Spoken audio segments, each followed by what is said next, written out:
วัสดีครับสวัสดีFC พ่อแม่พี่น้องสุขคนครับโกอีสานผ้าแดงมาแล้วครับผมมื้อนี้ได้เป็นต้มไก่ได้พี่น้องอันนี้เป็นเครื่องในต้มไก่พี่น้องต้มไก่สิเป็นไก่บ้านกับไก่แบบไก่เหนียวพี่น้องไก่บ้านกับไก่เหนียวนะนี่คือไก่บ้านมีตัวนึงนี่อันนี้สิเป็นไก่เหนียวพี่น้องต้องใส่เวลาต้มโดนจังหน่อยโอ้นอนต้มโดนซ้ำไหนวะสิเป็นว่าต้มแค่ต้มโดนเด้อเพิ่นว่านะแต่ว่า3 ชั่วโมงพี่น้อง3 ชั่วโมงกับบ่ทันได้ว่าจังไดอยู่แต่ว่าก็สิกรุบๆกำลังดีนะใส่กับแจ่วอันนี้เป็นซั่วข้าวปุ้นพี่น้องซั่วข้าวปุ้นผักก็สิมีหอมบัวพี่น้องต้นหอมกับ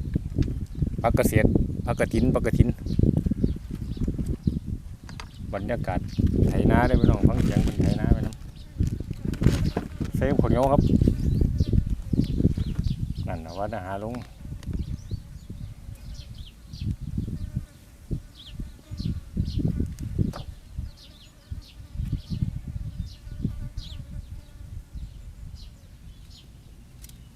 บริจาคของง่ายหลายมือพี่น้องว่าครับผม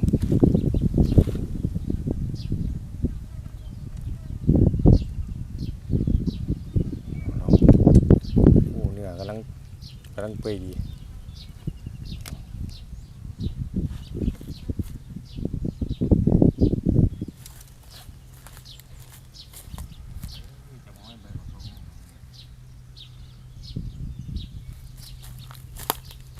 นี่ต้มไก่กินกับเจ้าขอไปเด้อพี่น้องเด้อเนี่ยกันออกมาลักษณะมันจะเป็นลักษณะแบบนี้แหละมาแซมกันครับโอ้เนี่ย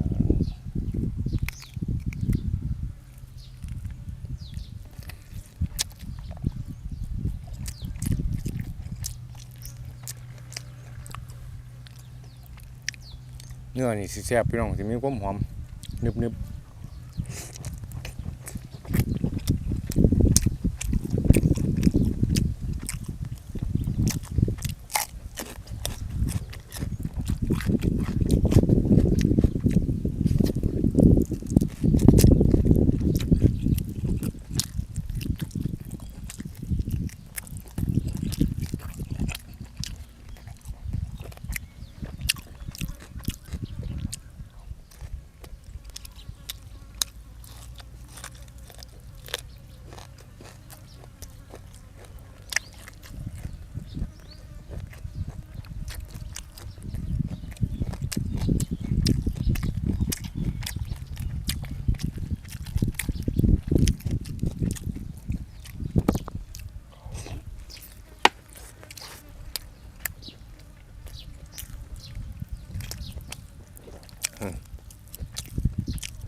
ไก่มีความมันเนาะ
จะต้มโดนเนื้อแล้วว่า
ตัวนี้สิบ่เหนียวยัง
งเพิ่นฟันฟืนปก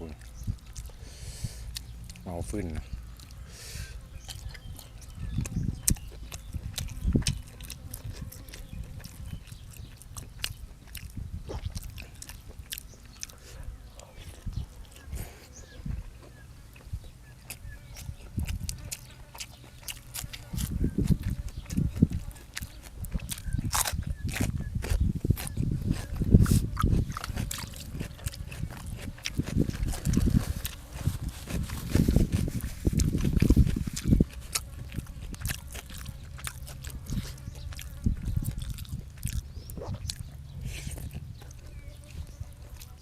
ไปลาบก็แซ่บนะ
เงากินกับอ่อนพอหาได้เด้อพี่น้องฝนตกก็พอได้กินดูไก่ว่าแต่ไปตลาดนะตกบ่ตกก็ได้กินเนาะไก่พี่น้องว่า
หมดโรลี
หมดยังว่าบัด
คือแม่นนะวะ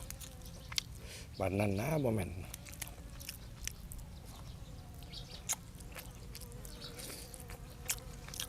บ้านใดก็มีแต่สุยมันเอาบอกว่าของมันได้เป็นน้องเนี่ย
เป็นตัวๆแล้วนะ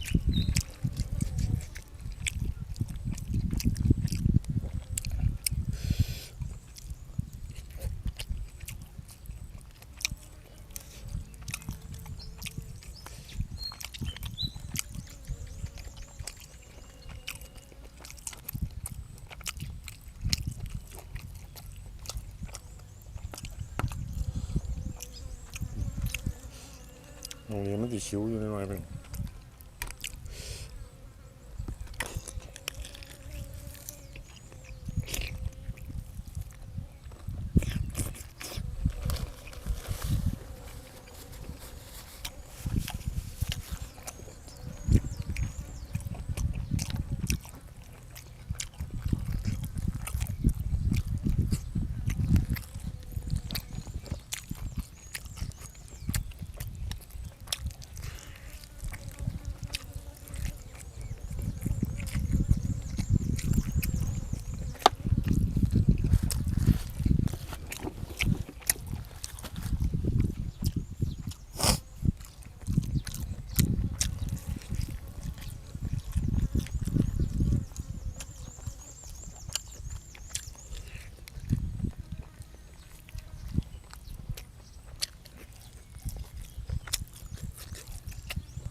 ไปน้องแก้วมันไม้ของหาพื้น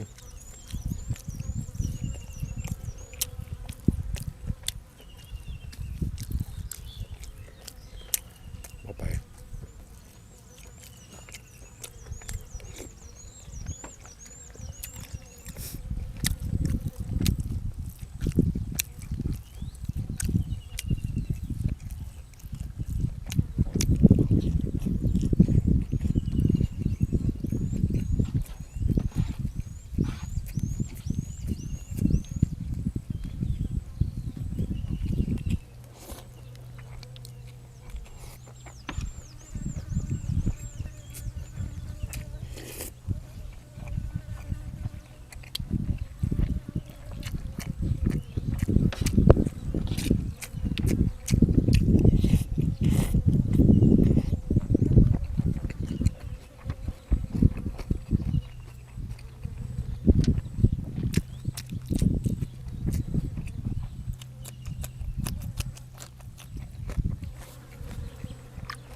ปุ่นไปแล้ว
ทงนา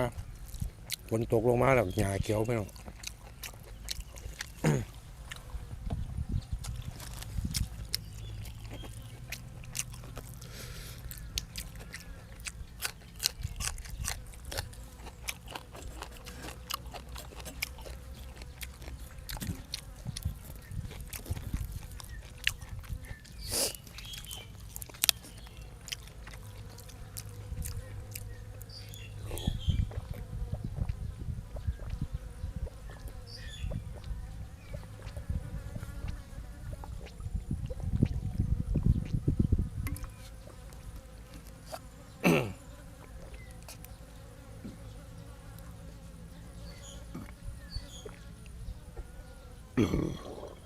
โอ้ขอโทษขอไปเรื่อยๆเนี่ยจังหวะน้ำมันไหลเข้าลงไปนะ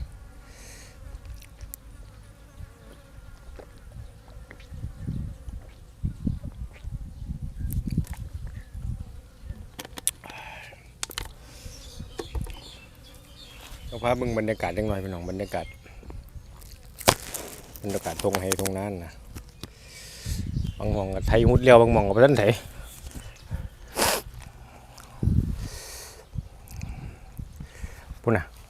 พุ่นน่ะไปพุ่นน่ะเปียวพุ่นน่ะโยนให้เราก็บ่เปียวมันมองนี้เพิ่นบ่ทันได้ไถหุดพี่น้องคันมองได้ไถหุดแล้วมันก็สิบ่มีหญ้านะคันมีอยู่แต่ว่าสิเป็นขี้ดินเห็นหยังนะโอ้บรรยากาศบัดเป็นหมาจรพี่น้องเนี่ยโยนไก่ให้บ่ไปเอามาให้ห้องให้กันอีกบ่เนี่ย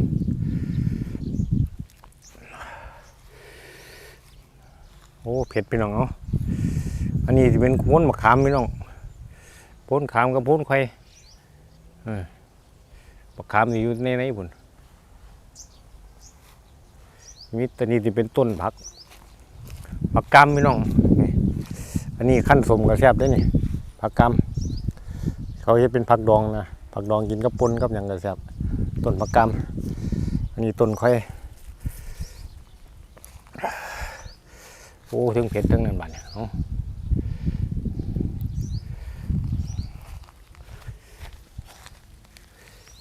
กินนิ่มแล้วก็โอ้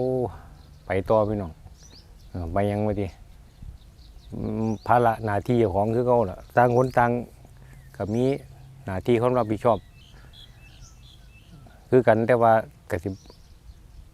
คือรับผิดชอบคือกันนะแต่ว่าคนละหน้าที่นะเฮ็ดบ่คือกันครับผิดพลาดประการใดกราบขอโทษขอไปหลายๆเด้อพี่น้องเด้อครับเบิ่งว่ามันถึงครับสำหรับคลิปนี้คือเขาเลยพี่น้องอยู่ดีมีแห้งครับสุขภาพร่างกายแข็งแรงลำรวยๆสุขทุกคนครับมื้อนี้โกอีสานพาแดกขอตัวจากลาไปก่อนครับสวัสดีครับผม